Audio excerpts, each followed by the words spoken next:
सुमिरन गणेश जी का, दे आशीष हमको माता पिता और जनसामान्यात आरोग्याविषयी जागृती आणणारे समाज प्रबोधनाचे विशाल कार्य हाती घेतलेले पुण्याचे एक प्रज्ञावंत, प्रथितयश न्यूरोसर्जन, गोल्ड मेडलिस्ट डॉक्टर ह.वी. सरदेसाई.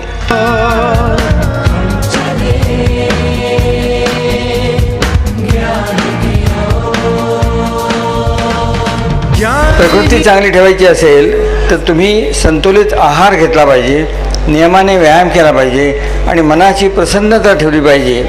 आणि मी तो दिन असा सुदिन समजेन की ज्या दिवशी डॉक्टरांना आपल्या दवाखान्यातलं काम सगळं संपवून फक्त समाजामधल्या लोकांची प्रकृती चांगली कशी राहील याची ते खटपट करतील. आभारी आहे.